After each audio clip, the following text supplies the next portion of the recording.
திடீர்னு இந்த பாராட்டும்போது என்ன எப்படி சார் நினைச்சு? அதுக்கு முன்னாடி பாராட்டிட்டு இருந்தேன்.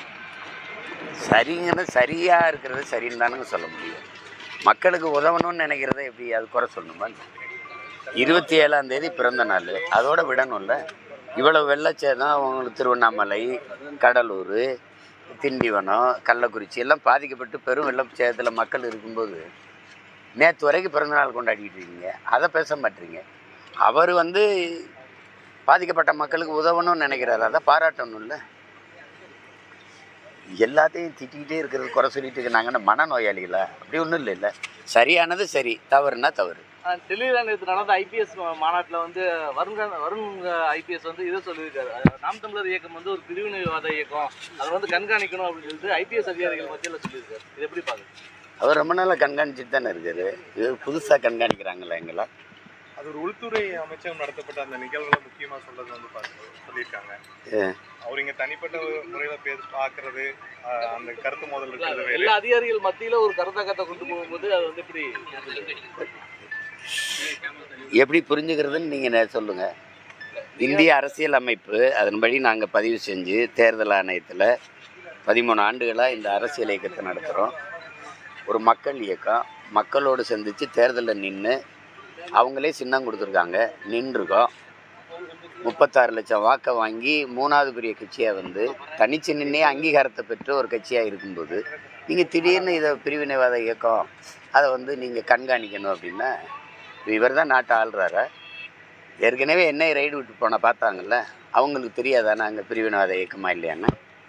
எதை வச்சு பிரிவினைங்கிறாரு? ஒரு அடிப்படை தகுதியே எல்லாமே நீ எல்லாம் இப்படி ஐபிஎஸ் என்ன? எதை வச்சு பிரிவினைங்கிற? தமிழ் சாவனிஸ்ட்டுங்கிற. தமிழன் நான் தமிழன்னு சொல்கிறது உனக்கு சாவனிசம்னா எதுக்கடா இவ்வளவு மொழிவழி மாநிலங்கள் பிரித்தாங்க? எதுக்கு பிரித்த?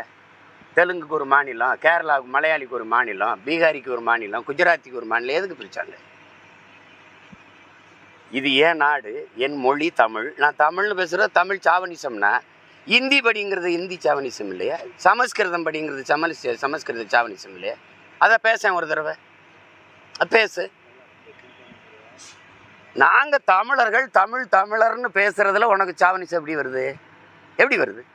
அப்போ பிரதமர் மோடி உலக மொழிகளின் தொன்மையை தமிழிலிருந்து அறியலாம், உலக மொழிகளின் மூத்த மொழி தமிழ், அது எங்கள் நாட்டில் இருப்பது பெருமைங்கிறாரு, அது தமிழ் சாவனிசம் தானே?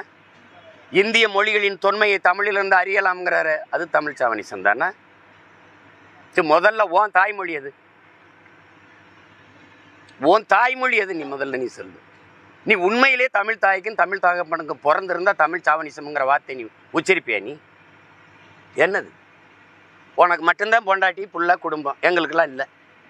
என் குடும்பத்தை என்ன? ஏன்னா நீ என்னென்ன சேட்டை பண்ணி எங்கள் குடும்பத்தை, என் மனைவியை, எங்கள் குடும்பத்தை, என் தாய் தந்தையரை, எங்கள் கட்சியில் இருக்க பிள்ளைகளெல்லாம், என் தங்கச்சியில் இவ்வளவு இழிவாக பேசுறதுக்கு வழக்கெடுப்பியா?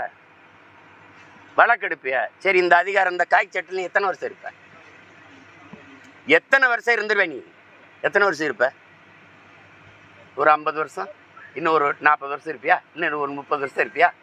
அதுக்கப்புறம் இறங்கித்தானே தம்பி ஆகணும் கீழே. ஆனால் நான் இங்கே தான் இருப்போம். பார்த்து பேசணும், பார்த்து இது பண்ணணும். இவ்வளோ பேர் சரி, பிரதமர், உள்துறை அமைச்சர் எல்லாம் தொடங்கி வச்ச விருதில் எல்லாரும் பேசுனது வராமல் நீ பேசுகிறது மட்டும் வெளியில் வருது எப்படி? அந்த காணொலி மட்டும் எல்லா ஊடகத்துக்கு வருது எப்படி? நீ தான் ரகசியம் பாராட்டுறிய? நீ உறுதி பிரமாணம் எடுக்கும்போது இப்படி தான் எடுத்திய? இதுதான் உன் வேலையா? என் கட்சியை குறை சொல்கிறதுக்கு தான் நீ ஐபிஎஸ் ஆகி வந்திருக்கிய இங்கே? சரி, மோதுறதுன்னு ஆயிடுச்சு, மோதுவோம் வா. ஏன்னா நீ என்ன பண்ணுவே? நீ என்ன பண்ணிடுவேன்? நீ என்ன பண்ணுவேன்னு சொல்லு.